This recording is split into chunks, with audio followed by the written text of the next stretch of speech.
Alhamdulillah wassalatu wassalamu ala Rasulillah nabiyina Muhammadin wa alihi wa sahbihi wa man walah. Asyhadu an la ilaha illallah wahdahu la syarikalah wa asyhadu anna Muhammadan abduhu wa rasuluhu wa ba'd.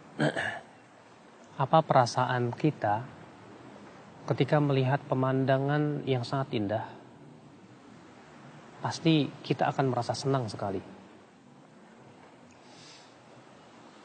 Kita ketika melihat pemandangan di pantai yang begitu sangat subhanallah, menunjukkan akan keindahan ciptaan Allah subhanahu wa ta'ala, pasti hati kita akan suka.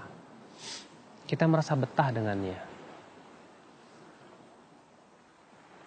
Dan memang salah satu sebab munculnya cinta adalah keindahan fisik. Ketika kita melihat pemandangan yang indah, demikian pula sesuatu yang cantik, sesuatu yang mengagumkan ya mata kita, kita akan merasakan kenikmatan subhanallah. Kita merasakan merasa senang kepadanya. Ikhwatal Islam, di antara salah satu sebab munculnya cinta adalah keindahan fisik. Tapi tahukah Anda bahwa keindahan fisik akan mudah sekali hilang. Ketika seseorang mencintai sesuatu karena keindahan fisik, pasti akan ditimpa yang pertama kebosanan. Atau yang kedua, sesuatu yang indah tersebut segera hilang. Kemudian digantikan dengan sesuatu yang tidak indah. Betul. Maka dari itu ya akhi azani Allah wa iyakum, keindahan yang hakiki, yang kekal adalah keindahan maknawi. Keindahan bukan hanya sebatas fisik, akan tetapi keindahan yang disertai dengan kebaikan hati, jiwa, akhlak, agama. Iya. Coba kalau kita gabungkan dua keindahan ini. Sudahlah indah fisiknya, indah pula maknanya, indah akhlaknya, indah agamanya, subhanallah, luar biasa. Dan itu ternyata dimiliki oleh Nabi Muhammad sallallahu alaihi wasallam. Tahukah Anda? Nabi Muhammad sallallahu alaihi wasallam adalah orang yang paling indah wajahnya, yang sangat indah tubuhnya, senyumnya yang menawan, matanya yang lebar dan indah, hidungnya yang mancung, kulitnya yang putih, pundaknya yang luas, dadanya yang bidang. Pasti yang melihat Nabi Muhammad SAW akan merasakan rasa cinta hanya sebatas melihat fisiknya. Nabi Muhammad ternyata akhlaknya luar biasa. Tidak ada seorang pun yang mengenal Nabi Muhammad SAW, bagaimana akhlaknya, bagaimana kehidupannya, pasti dia akan merasa cinta. Subhanallah, ikhwatal Islam azani Allah wa iyyakum. Maka dari itu ya akhi, cinta ketika berhubungan dengan fisik saja, dia tidak akan lama. Tapi ketika cinta dihubungkan dengan agama, dengan maknawi, maka sesuatu itu menjadi sesuatu yang sangat indah, luar biasa. Ikhwatul Islam, agama kita ini indah. Syariat yang diturunkan oleh Allah subhanahu wa ta'ala adalah indah. Karena ia berasal dari pencipta yang maha indah.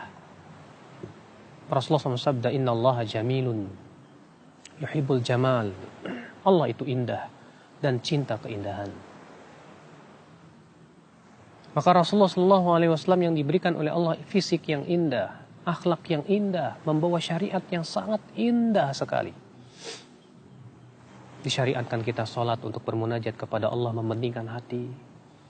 Dianjurkan kita untuk berakhlakul karimah, berbuat baik kepada manusia. Dijadikan kita agar kita tidak menjadi orang yang pelit namun dermawan, agar senantiasa memperhatikan orang-orang miskin. Diperintahkan kita untuk senantiasa menghormati tetangga, dan bahwasanya menyakiti tetangga itu adalah sesuatu dosa besar yang bahkan bisa menghilangkan kebaikan-kebaikan kita. Makanya subhanallah ikhwatul Islam azani Allah wa iyyakum, siapa yang mengatakan bahwasanya saya tidak mencintai Rasulullah SAW Kalau dia mengenal Rasulullah SAW dengan sebenar-benarnya pengenalan, bagaimana keindahan fisiknya, keindahan akhlaknya, keindahan agamanya, syariatnya, dia akan betul-betul mencintai Rasulullah Sallallahu Alaihi Wasallam. Namun, apakah cinta itu hanya sebatas di lisan? Kalau sebatas di lisan, cinta gombal namanya. Hanya sebatas berkata, saya cinta Rasulullah, saya cinta Allah. Tapi kita ternyata tidak mencintai syariatnya. Ternyata kita tidak merasakan keindahan syariatnya di dalam dada-dada kita. Ketika kita diperintahkan sholat, kita melakukan sholat tapi hati kita terbang entah kemana. Bahkan mungkin kita berkeinginan untuk segera selesai dari sholat. Sehingga kita tidak merasakan bagaimana indahnya sholat. Ketika kita berpuasa Ramadan, kita berharap agar puasa itu segera selesai. Tidak lagi merasakan keindahan puasa dan ibadah kepada Allah. Ketika kita diperintahkan oleh Allah untuk sedekah dan zakat, kita lakukan itu karena keterpaksaan. Tidak lagi kita merasakan keindahan bagaimana manfaat sedekah yang dirasakan. Tapi lisannya berucap, saya cinta. Saya katakan cinta gombal kamu tuh. Karena cinta butuh pengorbanan ya. Cinta itu harus ada pengorbanan pada diri kita untuk menjalankan perintah Allah, menjauhi larangannya. Coba lihat pemandangan yang indah ini. Dan pikirkan baik-baik. Kalau Allah mampu menciptakan pemandangan yang begitu indah, bukankah menunjukkan bahwa Allah Maha Indah dan syariatnya indah? Dan tidak mungkin Allah menzalimi hambanya, betul? Nah, demikian pula Rasulullah SAW sangat sayang kepada umatnya. Rasulullah SAW membawa kepada kita sebuah peraturan yang sangat indah untuk kehidupan manusia. Maka akal Islam berarti cinta butuh kepada konsekuensi. Allah Ta'ala berfirman, "Qul in kuntum tuhibbunallaha fattabi'uni yuhibbukumullah wa yaghfir lakum dzunubakum." Katakan, jika kalian memang mencintai Allah, maka ikuti aku. Siapa itu Rasulullah?